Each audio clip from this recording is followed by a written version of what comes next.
Assalamualaikum dan salam sejahtera. Bersama saya Ani Sofia Arden. Berikut merupakan paparan utama untuk malam ini.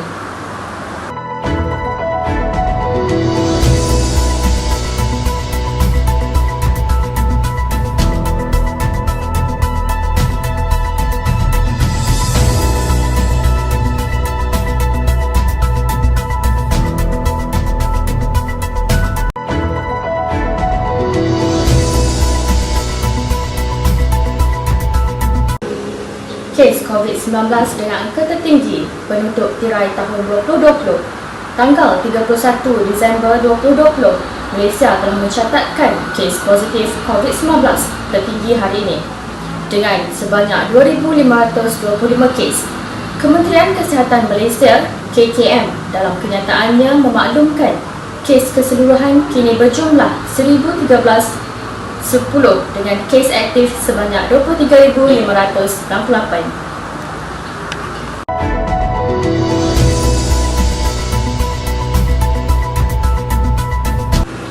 Berita selanjutnya, Tuanku mengucapkan selamat tahun baru kepada seluruh rakyat Malaysia dan baginda mendoakan kesejahteraan negara.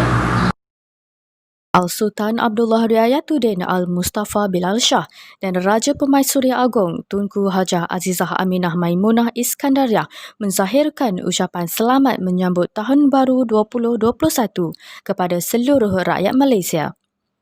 Menerusi kenyataan rasmi oleh Datuk Pengelola Bijaya Diraja Istana Negara, Datuk Indra Ahmad Fadil Syamsuddin, baginda mengambil kesempatan menzahirkan rasa penuh syukur kerana Malaysia sentiasa dalam keamanan meskipun dilanda pelbagai ujian. Baginda bertitah, penularan wabak COVID-19 yang melanda seluruh dunia sejak dari awal tahun telah membuatkan rakyat terpaksa menjalani kehidupan harian di luar kebiasaan. Justeru, rakyat juga diharapkan agar terus bersabar dan cekal dalam mengharungi dugaan dan sentiasa berdoa supaya musibah ini pulih seperti sedia kala. Sehubungan dengan itu, baginda berdua juga turut berdoa semoga tahun 2021 dikurniakan oleh Allah Subhanahu Wa Taala dengan keadaan yang lebih baik berbanding tahun-tahun lalu. Suri Paduka baginda mendoakan supaya kesemuanya dirahmati dan diberkati oleh Allah dan berharap agar keamanan dapat dikekalkan berserta keharmonian hubungan antar kaum.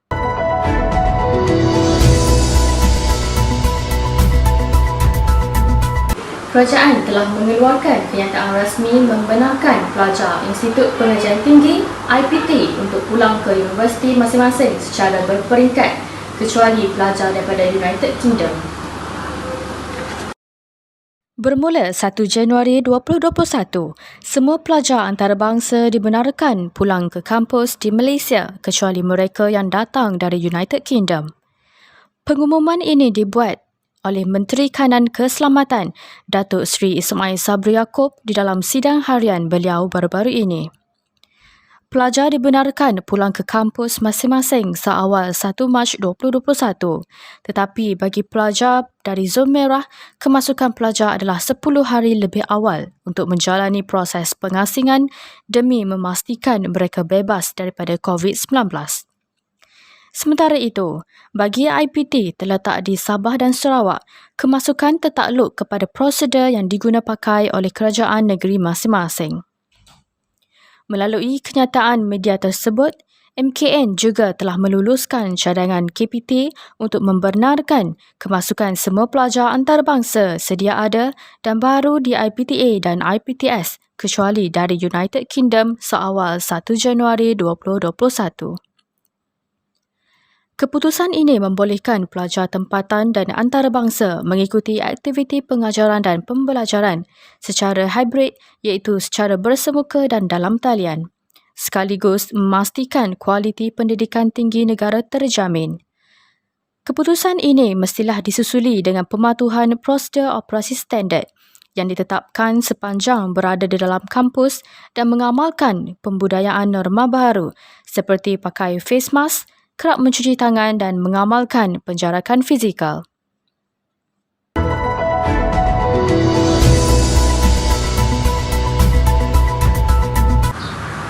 Terus setia bersama saya dalam buletin utama. Musim banjir kembali melanda di beberapa kawasan di seluruh Malaysia. Ikuti laporan berita banjir tersebut daripada rakan setugas saya di tempat kejadian. Keadaan masa banjir di Kelantan bertambah buruk dengan jumlah lebih 6,000 penduduk dipindahkan, manakala Kota Baru menjadi kawasan terbaru dinaiki air. Hujan lebat sejak pagi semalam menyebabkan beberapa daerah di negeri ini melibatkan kawasan Kuala Kerai, Tanah Merah, Pasir Mas, Jeli dan Kota Baru kembali dilanda banjir. Kuala Kerai mencatatkan jumlah mangsa tertinggi iaitu 3,063 mangsa terdiri daripada 783 keluarga ditempatkan di 35 PPS. Mangsa paling ramai dari jajahan itu dipindahkan ke Sekolah Banggul Gucin dengan angka 337 mangsa membabitkan 97 keluarga. Jajahan kedua teramai adalah Pasir Mas dengan mangsa bertambah kepada 1,514 penduduk diselamatkan. Di jajahan Pasir Mas juga menunjukkan pekan rantau panjang masih lagi lumpuh ditenggelami air banjir berikutan limpahan Sungai Golok yang melepasi paras bahaya. Seterusnya, di Tanah Merah juga, mangsa bertambah kepada 637 orang dan kesemuanya adalah 169 keluarga itu ditempatkan di 13 PPS. Di Jeli pula, seramai 609 mangsa terdiri daripada 172 keluarga masih berada di 3 PPS terpilih. Begitu juga di daerah Gua Musang, seramai 515 mangsa membabitkan 113 keluarga telah dipindahkan ke 6 PPS. Sementara itu, 6 sungai melepasi paras bahaya iaitu Sungai Galas di Dabong mencatatkan 39.26 meter, Sungai Tebing di Tualang 35.58 meter, Sungai Kelantan di Tangga Kerai 26.25 meter, Sungai Kelantan di Jabatan Guit Delmar 16.84 meter, Sungai Golok di Jenok 24.4 meter dan Sungai Golok di Rantau Panjang mencatatkan 9.68 meter. Menurut info banjir Kelantan, paras Sungai Galas di Limau Kasturi, Gua Musang merekodkan bacaan melepasi paras bahaya iaitu 59.27 meter setakat 8 pagi ini. Saya Mas Afiqah Azrain berada di tempat lokasi kejadian banjir melaporkan untuk Biasan TV.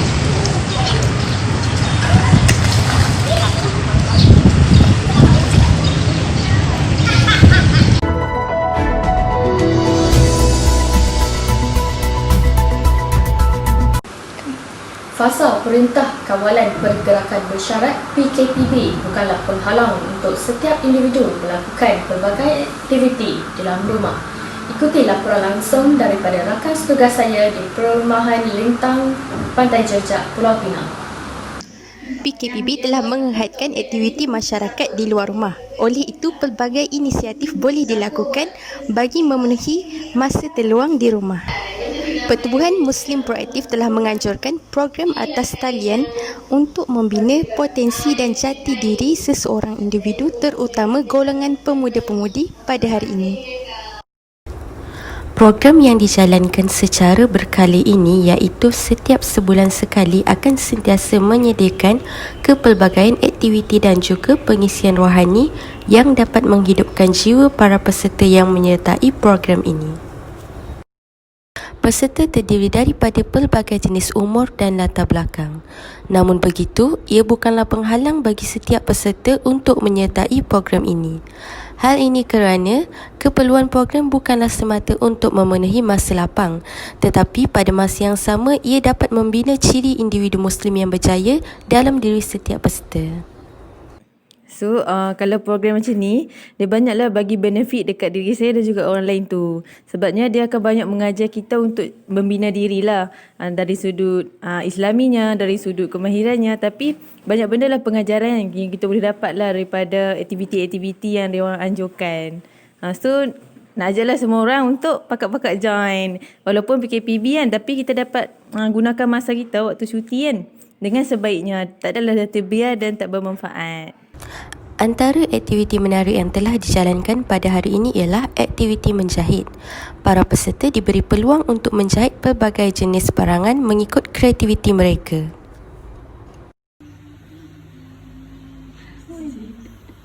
Okey, Assalamualaikum. Yang saya dapat daripada program ni, sebelum masuk tu saya rasa saya tak mampu untuk buat benda tu. Tapi ini hasilnya, insya-Allah. Mampu je. Itu je. Selepas tamat aktiviti ini, perkongsian ibrah pengajaran dan pembelajaran akan dilakukan oleh pihak penganjur untuk memberi penjelasan kepada peserta tentang tujuan sebenar daripada aktiviti menjahit ini. Semua orang cakap pasal matlamat kan.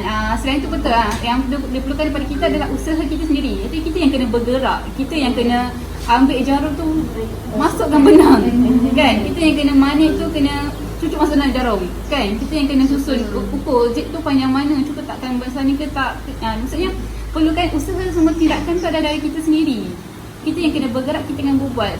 So mungkin depan ni adalah kita kena susuli juga kan dengan effort kita dan kesungguhan kita kan sebagai pembuktian kita kepada Allah SWT sendiri. InsyaAllah itu betul. Maka keterbatasan pergerakan tidak seharusnya menjadi penghalang untuk semua orang tetap dapat menimba ilmu baharu dan menjadi individu yang berwawasan pada masa akan datang. Saya, Nuraidah binti Abdul Rashid, melaporkan untuk USMTV. Terima kasih.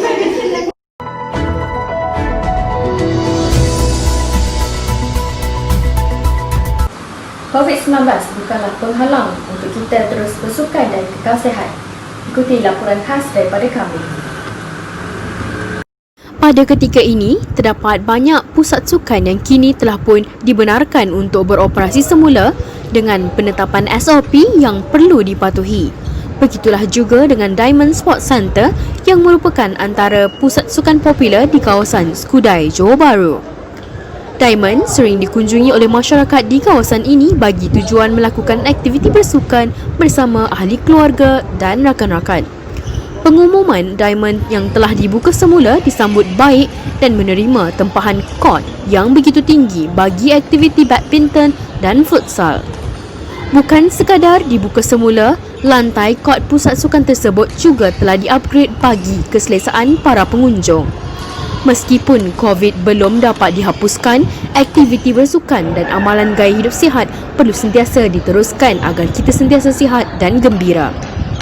Walau bagaimanapun, terdapat beberapa SOP yang perlu dipatuhi seperti pemeriksaan suhu badan, pendaftaran MySejahtera dan penjarakan sosial yang perlu dipatuhi bagi mengekalkan keselamatan semua pihak, terutamanya pengunjung itu sendiri. Seterusnya, mari kita dengarkan pendapat mengenai bersukan semasa musim COVID daripada salah seorang pengunjung Diamond Sports Centre.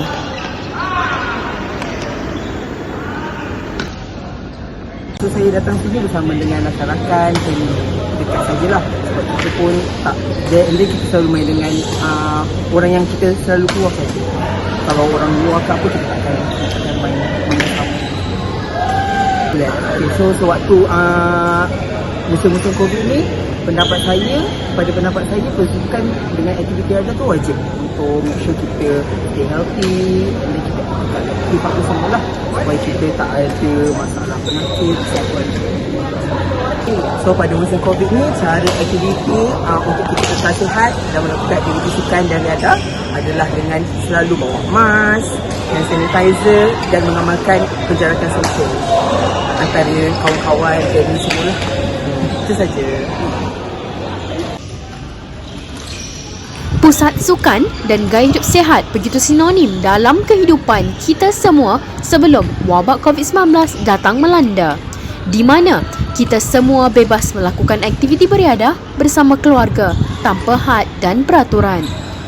Situasi pandemik COVID-19 semestinya mengubah gaya hidup serta aktiviti bersukan. Dengan perubahan kebiasaan baharu atau new norm, masyarakat yang aktif bersukan terpaksa menyesuaikan diri daripada keadaan yang tidak biasa kepada kebiasaan baharu dengan persekitaran sukan yang terus berubah agar minat terhadap sukan tidak perlu terkubur gara-gara COVID-19. SOP membenarkan aktiviti bersukan adalah peluang kepada masyarakat untuk terus kekal aktif bersukan, namun dengan kaedah bersukan yang lebih selamat. Cabaran yang sedang kita hadapi perlulah diatasi dengan bijak kerana bersukan tidaklah salah, namun kita sebagai rakyat perlulah peka terhadap keselamatan kerana sukan juga sebahagian daripada kehidupan dan pusat-pusat sukan adalah ruangnya. Bukanlah penghalang untuk masyarakat Malaysia terus kekal aktif bersukan dan mengekalkan gaya hidup sihat mahupun melakukan aktiviti bersukan beriadah bersama keluarga dan yang tersayang. Gaya hidup sihat akan terus kekal relevan walau apa jua keadaan. Dengan itu, ikuti SOP, patuhi kaedah bersukan yang selamat. #kita jaga kita. Sekian saja daripada saya. Laporan khas daripada saya, Fatimah Zahra Abdul Rahim, wartawan Malaysian Sport Channel. Sekian, terima kasih.